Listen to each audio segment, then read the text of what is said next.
Okay guys, welcome back to Food Aspire Home and Garden, and today we are going to be making a puff pastry. That's right, we're making puff pastries. It's that time of year where all the bud comes out of the oven for the fall, and so we are going to start off with our ghee. So I have a mixture of ghee and I have a mixture of cashew, actual butter that's made out of cashews, and then also I have a couple of tablespoons of coconut cream, which I'm going to use throughout the whole thing. That is the cashew butter right there. You can get it at Sprouts. It is Mayoko's is the one that I like. I am not sponsored by any of these companies, by the way. They're just specific ones that work best for me. And just like everything else, you want to go ahead and mix everything up with your fingers until all the pieces are throughout the whole entire set of ingredients. This gives it that flakiness of that puff pastry. It is not exactly like puff pastry, but it's pretty close, and so that's why I love it so much, because it almost tastes like one. It's kind of a little bit more flakier, biscuity kind of, but it's really moist and fluffy, and it turns out really nice. And I did use a whole can to start off with, and then I opened up another can for later during this recipe process. So you want to mix it all the way thoroughly until all of the flour is incorporated into the butter and everything. And then after that, you want to incorporate your very cold water. If you want to, you could probably think about using ice in there, but don't put the ice into the cold water, or the cold ice into the bucket of where all the flour is. It won't taste very good if you put ice particles in there, because it's not going to melt as fast. Then you want to mix it thoroughly until it becomes into a dough. You're going to take it and you're going to put flour onto your cutting board and or floured surface, whatever that you want to roll it out with. I go ahead and work it for a pretty long time to get it to go all the way. I think I used 2.5 cups of water today. Every time it is totally different that you make this. It depends on how much moisture is in the air. I'm in Colorado, so we're higher up in altitude, so depending on the day we can use more moisture or less moisture. A lot of times it's a more drier climate, so that's what we end up doing. At this point in time, you're going to get messy. You could do this in the blender too if you really wanted to. I just chose to work in there with my hands and just mix it as much as I could, all the dry ingredients all the way down at the bottom of the tub. After you have worked it thoroughly and it becomes to the dough, like I said, you want to put it out on the countertop or whatever you decide to use to roll out your dough. And I tried to fold it into a tri-fold, but it won't work with this dough because there's no gluten in the dough. So basically I mixed it all the way together, and then I kneaded it on the countertop too. And then you wrap it with some cellophane or plastic wrap, whatever you want to call it, and put it in the refrigerator for a couple hours. I probably put it in there for more than a couple hours, probably like 5 hours. Ideally, a couple hours, like 2 hours or so in between each time. I did it 3 times, and each time I brought it out of the refrigerator, I did the same exact thing. I added the butter, the ghee, I added the cashew butter, and a couple tablespoons of the coconut cream for a consistency to get to like a puff pastry. And then I kneaded it all in and put it back in the refrigerator for a couple hours. After that point in time, I took it out and ended up doing a roll out of little pieces of it so that I could get in, so that I can make it into my puff pastry pieces, that I could roll it up with the chicken chipotle puff recipe that I have before this video. So you can see I am taking out the puff pastry out of the refrigerator. This is the second time around. I'm going to go ahead and take the plastic wrap. Excuse me. I'm taking the plastic wrap and putting it on it, and then it's going into the refrigerator.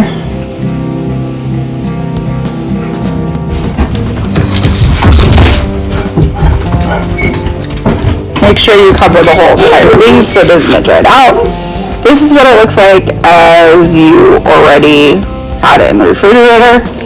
Taking it out, putting the butter chopped pieces on there,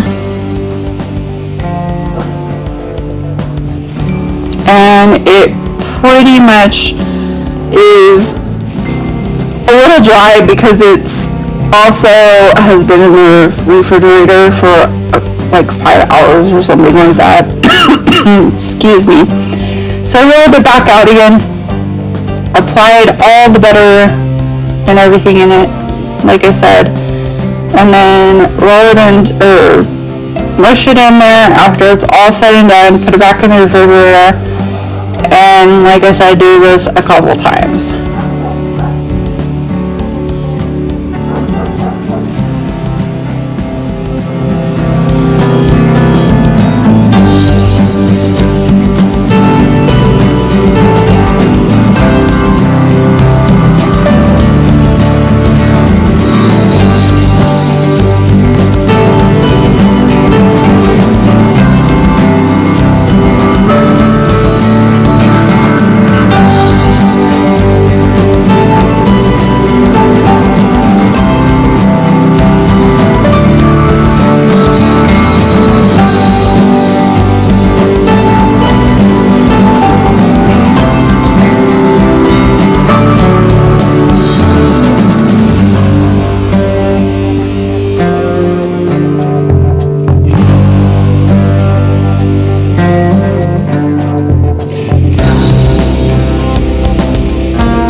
Alright guys, you can see that we're getting to our last time with the puff pastry. It's ready to be sectioned out and rolled into whatever favorite dish that you have. At this point in time, I am getting it ready for the chipotle puffs that we made previous videos. So thanks for watching today's wonderful video about my puff pastry that is gluten-free, paleo. I hope you guys enjoyed it, and I hope you like and subscribe to this video, and stay tuned for more great fun. Thanks so much for all the great videos and stuff like that. Just keep in mind also that when you are doing this recipe, you always need to do an egg wash on top of the video. That's what I was just showing you with the green brush, no matter what you put inside that filling. So anyway, I hope you guys enjoyed this video. I hope you guys have a wonderful week, and I hope you guys inspire to do something wonderful in your life, no matter what it is, and inspire somebody else to do something wonderful in theirs. And stay tuned for more fun cooking videos and DIY videos. We're still putting our DIY videos on Fridays, and we might change that schedule. I don't know. Cooking videos are on Monday. So enjoy the rest of your week and try not to work so hard. We'll see you next time on Food Aspire Home and Garden, and enjoy the video.